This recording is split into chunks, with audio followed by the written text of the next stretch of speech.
नमस्कार मेरे प्यारे भाइयों और बहनों। मैं शेखर अनसुने क्राइम के नए एपिसोड में आप सभी लोगों का हार्दिक स्वागत है।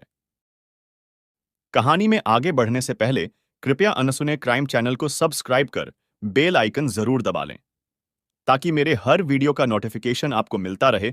तो चलिए आज की कहानी शुरू करते हैं। उत्तर प्रदेश के ऊसराहार थाने में सुबह करीब 10 बजे एक सूचना मिली कि कौवा गांव के नाग देवता मंदिर के पास सड़क किनारे नाली में एक लाश पड़ी है। यह संदेश पुलिस नियंत्रण कक्ष से प्रसारित किया गया था। थाने में उस समय इमरजेंसी ड्यूटी पर एसआई रामकुमार सिंह मौजूद थे। उन्होंने थानाध्यक्ष गंगादास को इस सूचना से अवगत करा दिया। यह घटना 22 जुलाई 2022 की है।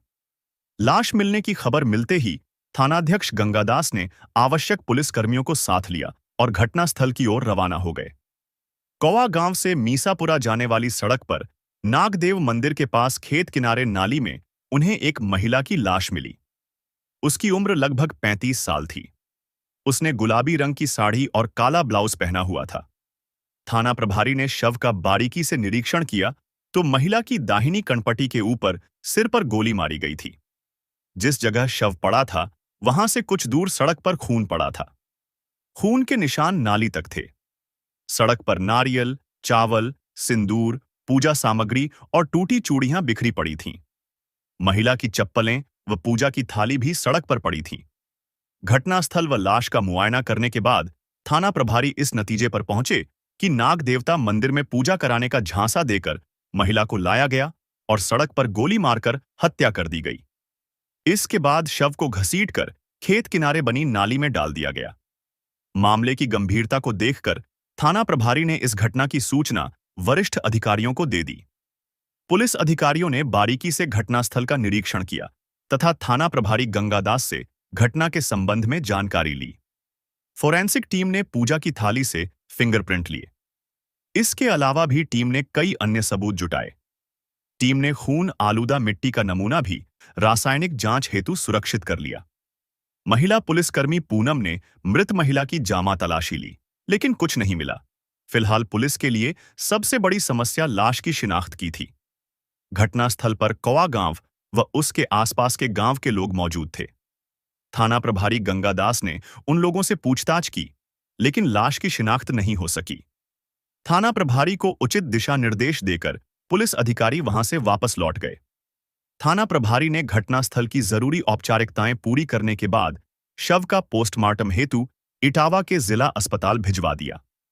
फिर अज्ञात हथियारों के खिलाफ भादमवी की धारा 302 और 201 के तहत मुकदमा दर्ज कर मामले की जांच शुरू कर दी। लाश की शिनाख्त के लिए उन्होंने मृतका का हुलिया तथा उसके फोटो के पोस्टर छपवाकर इटावा तथा उसके आसपास के जिलों के सभी सार्वजनिक स्थानों पर चिपकवा दिए। गुमशुदा तलाश केंद्र तथा इटावा के सभी 20 थानों से भी पता किया गया, लेकिन मृतका की शिनाख्त नहीं हो सकी। किसी भी थाने में इस हुलिये की महिला की गुमशुदगी की सूचना दर्ज नहीं थी। कई दिन बीत जाने के बाद भी जब महिला के शव की शिनाख्त नहीं हो पाई, तब इस ब्लाइंड मर्डर का रहस्य उजागर करने के लिए एसएसपी जयप्रकाश सिंह ने पुलिस की एक टीम गठित की और इस टीम की जिम्मेदारी सौंपी एसपी देहात सत्यपाल सिंह को। सहयोग के लिए क्राइम ब्रांच की टीम तथा एएसपी कपिल देव सिंह एवं डीएसपी भरथना विजय सिंह को भी लगाया गया। गठित टीम ने सबसे पहले कौवा गांव के लोगों से पूछताछ की। गांव के लोगों ने बताया कि घटनास्थल लगभग 1 किलोमीटर दूर है और सुनसान जगह है। हत्या देर रात की गई थी, इसलिए हमने न तो हथियारों को देखा और न ही गोली चलने की आवाज सुनी। उन्होंने यह भी कहा कि महिला उनके क्षेत्र की नहीं है, उसे दूरदराज क्षेत्र से किसी वाहन से लाया गया होगा। ग्रामीणों से पूछताछ के बाद पुलिस टीम फिर से घटनास्थल पहुंची और खोजबीन शुरू की। खोजबीन के दौरान थाना प्रभारी गंगादास की निगाह कागज के एक टुकड़े पर पड़ी। उन्होंने उस टुकड़े को उठाकर देखा तो वह टोकन नुमा पर्ची थी, जिस पर कटियार ट्रैवल एजेंसी नोएडा लिखा था। उन्होंने उस पर्ची को सुरक्षित कर लिया। थाना प्रभारी गंगादास ने घटनास्थल से पर्ची मिलने की जानकारी टीम के अन्य सदस्यों तथा ईएसपी देहात सत्यपाल सिंह को दी। इस पर सत्यपाल सिंह ने टीम को नोएडा जाने तथा ट्रैवल एजेंसी के मालिक से पूछताछ करने का आदेश दिया। दरअसल सत्यपाल सिंह को पर्ची देखकर अंधेरे में उजाले की एक किरण नजर आने लगी थी। 28 जून 2022 को पुलिस टीम सेक्टर 49 नोएडा स्थित कटियार ट्रैवल एजेंसी पहुंची और अपने आने का मकसद तथा पर्ची दिखाकर एजेंसी मालिक से पूछताछ की। एजेंसी मालिक ने पर्ची देखकर बताया कि वह इस तरह की पर्ची टोकन 2 साल पहले अपने टैक्सी ड्राइवरों को देता था, लेकिन कोरोना काल में बंद कर दी थी। उसने यह भी बताया कि 3 साल पहले उसकी एजेंसी में सतीश चंद्र यादव नाम का ड्राइवर टैक्सी चलाता था। वह मूल रूप से इटावा जिले के रमपुरा गांव का रहने वाला था। कोरोना काल में उसकी छुट्टी कर दी थी। रमपुरा गांव का नाम सुनकर थाना प्रभारी गंगादास का माथा ठनका, क्योंकि रमपुरा गांव उनके ही थाना क्षेत्र में था और जिस जगह महिला का कत्ल हुआ था वहां से 2 किलोमीटर दूर रमपुरा गांव था। अब उनके दिमाग में विचार कौन था? क्या उस अज्ञात महिला का कातिल सतीश चंद्र ही है? क्या वही उसे पूजा के बहाने वहां लाया था? क्या मृत महिला उसकी पत्नी थी या फिर प्रेमिका? इन सब के जवाब तभी संभव थे जब सतीश चंद्र पकड़ में आता। ट्रैवल एजेंसी के मालिक से पूछताछ कर पुलिस टीम वापस लौट गई। टीम ने सारी जानकारी एसपी सत्यपाल सिंह को दी। श्री सिंह को लगा कि अब हत्या का खुलासा जल्द ही हो जाएगा। उन्होंने तुरंत सतीश चंद्र यादव को गिरफ्तार कर उससे सघन पूछताछ करने का आदेश पुलिस टीम को दिया। आदेश पाते ही पुलिस टीम ने सतीश के रमपुरा गांव स्थित घर पर दबिश डाली, लेकिन वह हाथ नहीं आया। सतीश चंद्र घर से फरार हो गया था। पुलिस टीम ने उसके कई संभावित ठिकानों पर भी उसे तलाश किया, लेकिन वह पुलिस को चकमा दे गया। आखिर ऊसराहार थाना प्रभारी गंगादास ने सतीश चंद्र यादव की टोह में खास खबरियों को लगा दिया। 1 जुलाई 2022 की सुबह 5 बजे एक खास मुखबिर ने थाना प्रभारी को सूचना दी कि सतीश इस समय भावपुर अंडरपास पर मौजूद है। चूंकि मुखबिर की सूचना महत्वपूर्ण थी, अतः गंगादास पुलिस टीम के साथ भावपुर अंडरपास जा पहुंचे। पुलिस को देखकर सतीश तेजी से भागा, लेकिन टीम ने घेराबंदी कर उसे दबोच लिया। सतीश को थाने लाया गया। थाने में जब उसे मृत महिला के फोटो दिखाए गए तो उसने उसे पहचानने से साफ इनकार कर दिया, लेकिन उसकी घबराहट और हाव भाव बता रहे थे कि वह कुछ छिपा रहा है। तब उस पर सख्ती बरती गई। फिर वह मुंह खोलने को मजबूर हो गया। सतीश ने बताया कि मृतक महिला उसके दोस्त गजेंद्र की पत्नी मिथिलेश थी, जो राजस्थान के झुंझुनू की रहने वाली है। इसके बाद सतीश ने एक नहीं 2 मर्डर का खुलासा किया।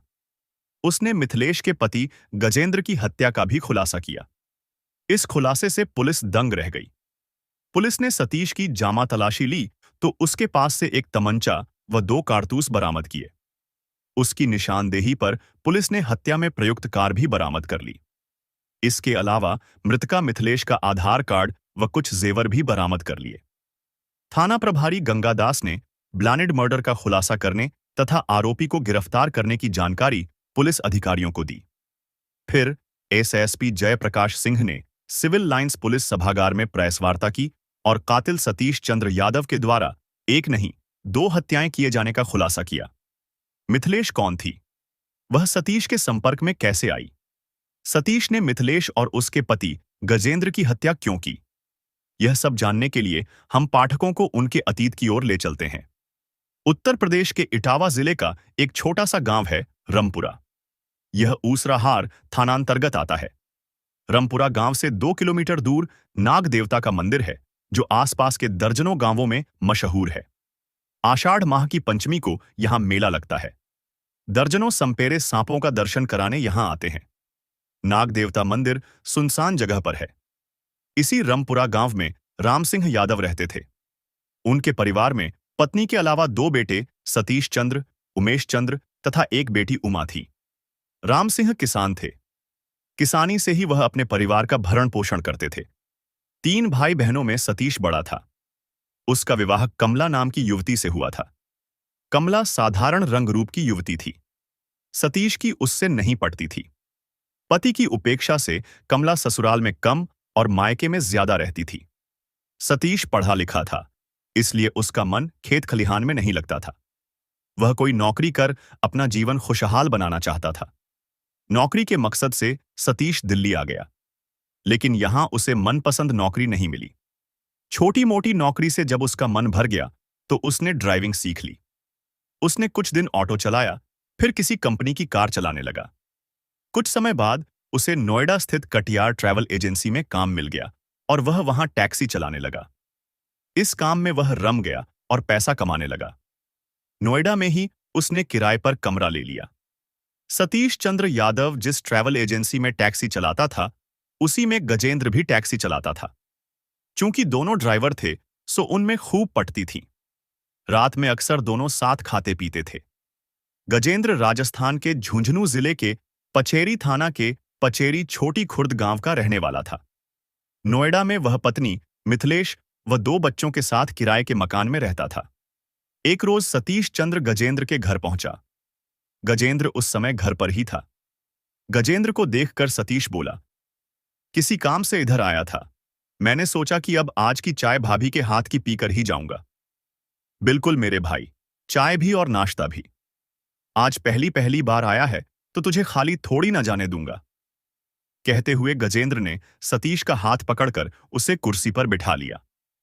फिर उसने पत्नी को आवाज दी, अरे मिथिलेश, जरा 2-3 कप चाय और कुछ नाश्ता बनाओ तो फटाफट।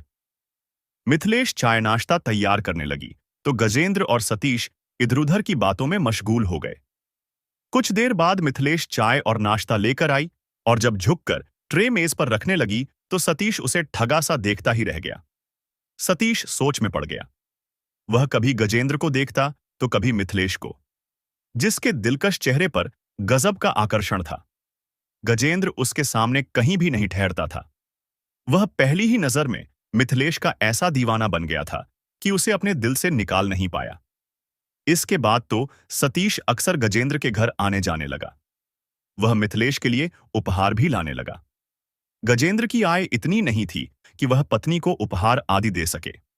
सतीश ने वह कमी पूरी की तो मिथिलेश भी सतीश की ओर आकर्षित हो गई।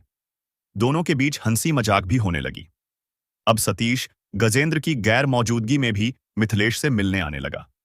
एक रोज सतीश मिथिलेश को अपनी टैक्सी में बिठाकर लक्ष्मीनगर, दिल्ली ले गया। बहाना था शॉपिंग का। उसी रोज सतीश ने उसे अपने दिल की बात कह दी। मिथिलेश ने भी स्वीकृति दे दी कि वह भी उसे चाहती है। बात बढ़ी तो आग भी बढ़ी और एक रोज दोनों तन की इस आग में मर्यादा को जला बैठे। इसके बाद मिथिलेश के लिए सतीश ही सब कुछ हो गया। वह उसका ज्यादा से ज्यादा सान्निध्य पाने के लिए लालायित रहने लगी। इस तरह सतीश और मिथिलेश का रिश्ता मजबूत हो गया। मिथिलेश से मिलन की भूख मिटाने के लिए सतीश कभी कभी शाम को गजेंद्र के लिए शराब भी ले आता था। दोनों एक साथ बैठकर पीते खाते और जब गजेंद्र नशे में धुत होकर खर्राटे भरने लगता तो मिथिलेश और सतीश के देह मिलन का सफर शुरू हो जाता। यह सिलसिला महीनों चलता रहा। सतीश को मिथिलेश से इतना लगाव हो गया था कि वह उसकी आर्थिक मदद भी करने लगा। सतीश ने मिथिलेश के पति गजेंद्र को आर्थिक मदद देकर उसे एक पुरानी कार खरीदवा दी। इस कार का उपयोग गजेंद्र टैक्सी के रूप में करने लगा। वह बुकिंग पर शहर से बाहर भी जाने लगा। सतीश के इस एहसान से दोनों बहुत खुश हुए। एक रोज गजेंद्र ने मिथिलेश से कहा कि बुकिंग पर वह इटावा जा रहा है। वहां उसे रात को रुकना भी पड़ेगा। वह रात को उसका इंतजार न करे और बच्चों का ख्याल रखे। यह सूचना मिथिलेश के लिए काफी खुशी वाली थी। गजेंद्र टैक्सी लेकर घर से चला गया तो मिथिलेश ने फोन पर प्रेमी सतीश से बात की और बताया कि रात को गजेंद्र घर पर नहीं होगा। यह सुनकर सतीश भी खुश हो गया। शाम ढलते ही सतीश मिथिलेश के घर आ गया। मिथिलेश ने उसके लिए खाने पीने का इंतजाम किया। देर रात तक खाने पीने का दौर चलता रहा। फिर दोनों कमरे में कैद हो गए। लेकिन सुबह करीब 4 बजे अचानक गजेंद्र लौट आया। उसने कमरे का दरवाजा खटखटाते हुए मिथिलेश को आवाज दी। लगभग 5 मिनट बाद मिथिलेश ने दरवाजा खोला और उसके दोनों पल्ले पकड़कर वहीं खड़ी हो गई। क्यों? कमरे के अंदर आने नहीं दोगी मुझे? गजेंद्र बोला। मिथिलेश के चेहरे पर हवाइयां उड़ रही थीं और उसकी भयभीत आंखें नीचे झुकी हुई थीं। तभी गजेंद्र को कमरे के अंदर से किसी चीज के गिरने की आवाज सुनाई दी तो उसने पूछा, अंदर कौन है? मिथिलेश ने कोई जवाब नहीं दिया। गजेंद्र का मन आशंका से भर उठा। उसने मिथिलेश को धकेलकर एक ओर किया और कमरे के अंदर घुस गया। अंदर कदम रखते ही सामने का दृश्य देखकर उसके तन बदन में आग लग गई। सतीश वहां पलंग के नीचे छिपने का असफल प्रयास कर रहा था। गजेंद्र उसे देखकर चीखा, खड़ा हो जा और चुपचाप यहां से भाग जा, वरना तेरी जान ले लूंगा। तू तो आस्तीन का सांप निकला। गजेंद्र का गुस्सा देखकर सतीश सिर पर पैर रखकर भाग गया। मिथिलेश अभी तक पकड़े गए चोर की तरह मुंह लटकाए खड़ी थी। गजेंद्र का पूरा शरीर गुस्से से जल रहा था। उसने नफरत से पत्नी को देखा और पैर पटकता बाहर निकल गया। इस बीच सतीश वहां से रफू चक्कर हो चुका था। गजेंद्र ने आसपास देखा और लौटकर अंदर आ गया। आते ही गजेंद्र ने मिथिलेश की चुटियां पकड़कर उसे जमीन पर पटक दिया। फिर लात घूंसों से बेतहाशा मारने लगा। मिथिलेश रोने गिड़गिड़ाने लगी। लेकिन गजेंद्र ने मिथिलेश को तभी छोड़ा जब वह उसे मारते मारते थक गया। इस घटना के बाद गजेंद्र ने अपने घर में सतीश के आने पर पाबंदी लगा दी। उसकी दोस्ती में भी दरार आ गई। दोनों ने साथ महफिल जमानी भी छोड़ दी। इसके साथ ही उसने बड़े बेटे से कह दिया कि अब अगर कभी सतीश घर आए तो वह उसे जरूर बताए। सतीश मिथिलेश से मिलने कई दिनों तक नहीं आया। लेकिन मिथिलेश की मोहब्बत के कारण वह अपने दिल से मजबूर था। उसकी आंखें मिथिलेश को देखने के लिए तरसने लगीं और दिल बेचैन रहने लगा।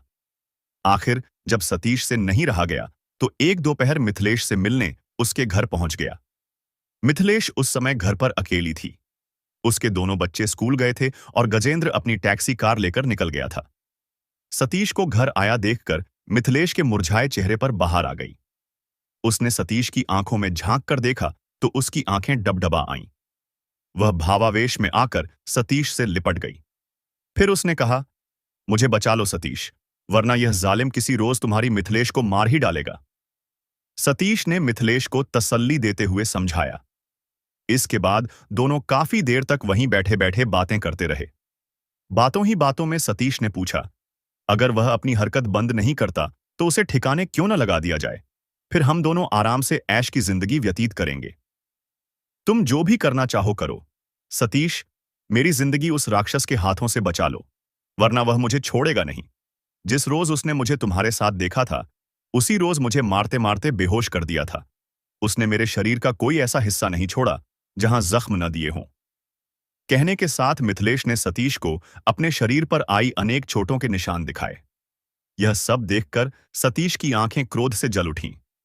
वह कुछ सोचते हुए बोला, मैं जल्द ही उसका कोई न कोई उपाय खोजता हूं। मैं अपने जीते जी तुम पर इस तरह का जुल्म नहीं होने दूंगा। तुम पर जुल्म करने वाले को सबक सिखाकर ही रहूंगा। बस तुम हमारा साथ देना। यह सुनते ही मिथिलेश ने सतीश का हाथ पकड़कर अपने हाथों में ले लिया। फिर बोली, तुम जैसा भी कहोगे सतीश, अब मैं वैसा ही करूंगी, भले ही वह काम कितना ही जोखिम भरा क्यों न हो। डुबोकर पति की कर दी। हत्या योजना के तहत सतीश ने गजेंद्र से माफी मांगी और दोबारा गलती न करने का वादा किया। बार बार माफी मांगने से गजेंद्र का दिल पिघल गया और उसने उसे माफ कर दिया। इसके बाद सतीश का गजेंद्र के घर फिर से आना जाना शुरू हो गया। दोनों की महफिल भी जमने लगी। 27 जुलाई 2020 को सतीश और मिथिलेश ने योजना के तहत घूमने का प्रोग्राम बनाया। इसके लिए मिथिलेश ने अपने पति गजेंद्र को भी राजी कर लिया। गजेंद्र अपनी कार से, जिसे वह टैक्सी के रूप में चलाता था, घर से पत्नी व दोस्त के साथ निकला। वे दिन भर घूमते रहे। रात 8 बजे वे इटावा पहुंचे। यहां सतीश ने गजेंद्र को शराब पिलाई, फिर वह सैफई पहुंचे। अब तक गजेंद्र पर नशा हावी हो चुका था। सतीश ने सैफई हवाई पट्टी के पास नहर किनारे कार रोकी, फिर गजेंद्र को सीट बेल्ट पहनाकर कार नहर में ढकेल दी। डूबने से गजेंद्र की मौत हो गई। इसके बाद दोनों लौट आए। 28 जुलाई 2020 की सुबह सैफई पुलिस ने गजेंद्र की लाश बरामद की और अज्ञात में पोस्टमार्टम कराया। चूंकि पुलिस को कोई तहरीर नहीं मिली थी और युवक की मौत पानी में डूबने से हुई थी, इसलिए इस मामले को ठंडे बस्ते में डाल दिया और आत्महत्या मानकर फाइल बंद कर दी। पति को ठिकाने लगाने के बाद मिथिलेश अपनी ससुराल पहुंची। उसने ससुरालीजनों को गजेंद्र के लापता होने की जानकारी दी और 2 महीने तक घड़ियाली आंसू बहाती रही। उसके बाद एक रोज बच्चों के साथ गायब हो गई। ससुरालीजनों ने तब थाना पचेरी में उसकी गुमशुदगी दर्ज करा दी। ससुरालीजनों को चकमा देने के बाद मिथिलेश अपने दोनों बेटों के साथ नोएडा आ गई और अपने प्रेमी सतीश चंद्र यादव के साथ उसकी पत्नी बनकर रहने लगी। लॉकडाउन में सतीश की नौकरी छूट गई थी। अब उसने एक पुरानी कार खरीद ली थी और टैक्सी के रूप में चलाने लगा था। वह टोकन के रूप में कटियार ट्रैवल एजेंसी की पर्ची का प्रयोग करता था। हालांकि एजेंसी ने टोकन पर्ची देनी बंद कर दी थी। मिथिलेश और सतीश ने लगभग 1 साल तक हंसी खुशी जीवन बिताया। उसके बाद उनके जीवन में कड़वाहट का जहर घुलने लगा। उसका पहला कारण था मिथिलेश की फैशन परस्ती और रंगीन मिजाजी। दरअसल मिथिलेश का मन भटकने लगा था और उसका टांका एक पहाड़ी युवक से भिड़ गया था। वह उससे खुलकर बतियाती थी और उसके साथ शॉपिंग करने भी जाती थी। सतीश को यह सब पसंद नहीं था। अत घर में कलह होने लगी। इधर सतीश की पहली पत्नी कमला को भी जानकारी हो गई थी कि सतीश ने 2 बच्चों की मां मिथिलेश को पत्नी का दर्जा दे दिया है और शहरी मेम के साथ गुलछर्रे उड़ा रहा है। कोई भी औरत पति की उपेक्षा और मारपीट तो सह सकती है, लेकिन पति का बंटवारा सहन नहीं कर सकती है। कमला को भी सहन नहीं हुआ और उसने विरोध शुरू कर दिया। सतीश जब भी घर जाता वह उसे जलील करती और झगड़ा करती। घरवाली का विरोध और मिथिलेश की रंगीन मिजाजी से टैक्सी चालक सतीश चंद्र यादव बौखला गया। इसी बौखलाहट में उसने मिथिलेश की हत्या की योजना बना डाली। योजना के तहत सतीश ने मिथिलेश से कहा कि उसके गांव के पास नाग देवता का मंदिर है। वह वहां दर्शन के लिए जाना चाहता है। चाहो तो तुम भी बच्चों के साथ चलो। नाग देवता के दर्शन के लिए मिथिलेश राजी हो गई। 21 जून 2022 को मिथिलेश सज-धज कर तैयार हुई। फिर उसने दोनों बच्चों को भी तैयार किया। पूजा सामग्री की थाली भी सजाई। उसके बाद सतीश के साथ कार में बैठकर नाग देवता के दर्शन के लिए निकल पड़ी। सतीश मिथिलेश और बच्चों को खिलाता पिलाता रात 8 बजे नोएडा से इटावा पहुंचा। इटावा में कुछ देर रुकने के बाद रात 9 बजे सतीश अपने गांव रमपुरा से 2 किलोमीटर दूर स्थित नाग देवता के मंदिर पहुंचा। अब तक दोनों बच्चे कार में सो गए थे। मंदिर सुनसान जगह पर था और चारों ओर सन्नाटा पसरा था। सतीश ने सड़क किनारे कार खड़ी कर दी। मिथिलेश पूजा का थाल सजाकर कार से उतरी और नाग देवता मंदिर पहुंची। वहां उसने पूजा अर्चना की। इसी बीच सतीश ने तमंचा लौट कर लिया था। मिथिलेश पूजा करके जैसे ही कार के पास आई, तभी उसने पीछे से कनपटी से तमंचा सटाकर फायर कर दिया। मिथिलेश के मुंह से चीख निकली और वह सड़क पर बिछ गई। पूजा की थाली व सामग्री भी बिखर गई। सड़क खून से लाल हो गई। कुछ मिनट तड़पने के बाद मिथिलेश ने दम तोड़ दिया। मिथिलेश की हत्या के बाद सतीश ने उसके शव को सड़क से घसीटकर खेत किनारे नाली में डाल दिया। फिर शव से सारे आभूषण उतारकर सुरक्षित अपने पास रख लिए। आभूषण उतारते समय ही ट्रैवल एजेंसी की टोकन पर्ची उसकी जेब से गिर गई। उसके बाद वह कार व उसमें सो रहे बच्चों सहित फरार हो गया। वह बच्चों को लेकर घर पहुंचा और घर वालों को बता दिया कि इनकी मां अस्पताल में भर्ती है।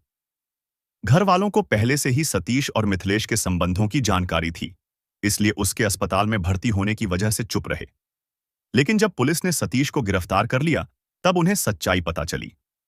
पुलिस ने अभियुक्त सतीश चंद्र यादव से पूछताछ करने के बाद उसे इटावा कोर्ट में पेश किया, जहां से उसे जिला जेल भेज दिया गया। मिथिलेश के दोनों बच्चों को उसके मायके वालों के सुपुर्द कर दिया गया था।